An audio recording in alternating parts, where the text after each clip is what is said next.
And then we went to the All-Star Cafe. It was located just a block from our hotel at Times Square.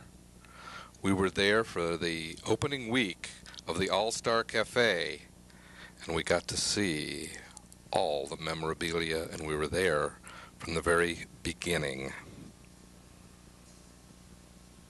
You see, they're still putting the finishing touches on it, but this is where a lot of sports memorabilia is. This is also the place where you can get 8 different hot dogs from 8 different stadiums around the country. Now, if you want to see a really good baseball memorabilia collection, you got to come down this hallway because there's a special room that everybody guards. It's called the Sheen room. That's right. This is where a priceless, one-of-a-kind baseball collection exists, and I do mean priceless. And guess what? It belongs to a guy who knows all about the major leagues, belongs to the actor himself, the man, Charlie Sheen. Charlie, how are you, sir? Hey, what a surprise. Hey, imagine us being here. Yes, indeed. What is it about baseball memorabilia that you like so much? What is it about the game? What isn't it about the game? You know? Yeah. Baseball, unlike any other American sport, has a history that cannot be paralleled. That cannot be compared to anything else. It's Americana. Yes, it is. Yes, it is. I recognize these uniforms here, specifically this one. Is this the actual Yes, it is. It's the actual uniform from Major 2, the lesser of the 2 achievements.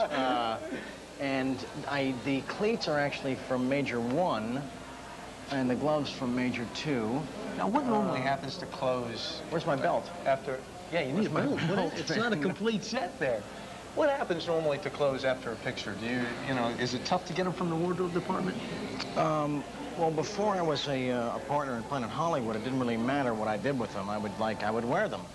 Now it's about keeping stuff and donating it for auctions and the different Planet Hollywoods and what have you. But it's, you know, you think of it differently when you're wearing it. That's from 8 Men Out, yeah. Now that was, of course, the scandal with the famous Black Sox. Yeah.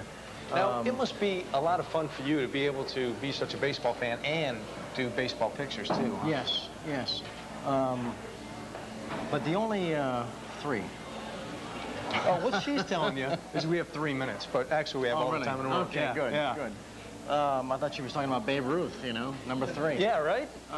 You know why he was number 3, by the way? Because he was 3rd in the order. See, the guy is. He knows what he's doing. There you go. All right, thank you, batted cleanup. Now, over here, this is actually a piece that, well, belongs to one of the greats of all time. And I guess one of the reasons that you get good stuff is that people know you're not a dealer. You don't move it. You like to hold on to it. It's known in the hobby that when I acquire a piece that I don't look to sit on it for a few years, let the value go up, and then sell it. That when I acquire a piece, it stays in my collection forever.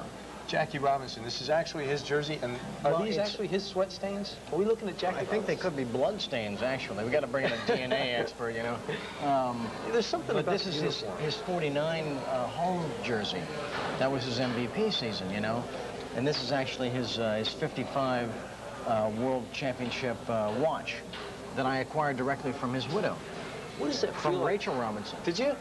Right from his widow? Yes, indeed. Rachel. Yeah. Well, now, how about that? How about There's it? something about those uniforms, too. I mean, they just feel different. They just have a history to them. Oh, yeah, yeah. And it's one of the most difficult things in the hobby to duplicate or to fake. Whereas you can't fake a flannel. Interesting. You know? Yeah, whereas like a ball or a glove is a little easier, you know. Now, this is one of your favorite pieces here, and I think it's one of my favorite, too. Is this what I think this is? Sorry. We're not worthy. We're not worthy. We're not worthy. Let's just accept it. We're not worthy. Babe Ruth's contract. Yeah, this is the Shroud of Turin of my collection. This is the actual agreement between the Red Sox and the Yankees from 1920 that sold Ruth to the Yankees. How much did they sell him for? What was he getting? It was $100,000. And he was making. He wasn't making that a season. Was he about 10,000 a season? No, he was making more than that. Was he? Yeah, I don't know if he made 100, but this didn't only change the face of the game, but it changed the face of America. Because if Ruth never came to the Yankees, he would have, like, probably vanished into obscurity somewhere in Boston, you know? Does the Baseball Hall of Fame, do they ever call you up and say, Charlie, you know, we sure would like to have a Babe Ruth contract? I mean, how do you get this? You probably don't get it at flea markets. They're a little persnickety about that stuff. In fact, if you look at the Mookie Wilson ball here, there was so much press and public attention when this ball was acquired that that I decided that I would donate the ball to the Hall of Fame if, in exchange, they gave me a little plaque that said "Donated by Charlie Sheen." I see. They refused. They refused? Yeah. So I kept it. Wow. And now I have a chance to share the majority of the collection with the public. Well, let's talk about the Mookie Wilson incident for a second.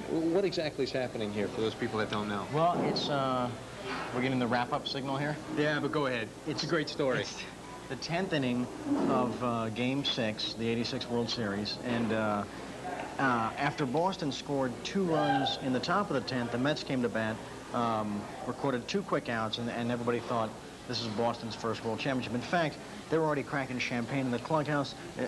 Kevin Mitchell was in his underwear on the phone talking to his travel agent, making flight plans, you know? And that's the moment right there. It Yeah. went through Bill Butner's legs. Yes, it did. Now, were you there when Bill Butner signed this? I mean, I would suppose that he probably wouldn't want to sign this Sign moment. this photo? No, I was not.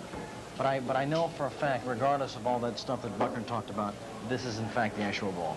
This has been so much fun. Do you think maybe next time we can come to your house? See the rest of it? Why not? Thanks. Hey, do you know that bring the whole gang. they serve hot dogs here from 8 different stadiums? Did you know that? Yes, they do. And I'm trying to get them to, if they're going to serve the Dodger dog, which is the best dog in baseball. Isn't it? They got to serve it with the right bun. Dodger dog and then Fenway, I think, comes next. Yeah, okay. I can buy that, yeah. Thanks. Appreciate that. Thank you. So there you go. A world-class baseball collection from world. All too soon, it was time to say goodbye to New York. We enjoyed the sights, but it was great to get back home.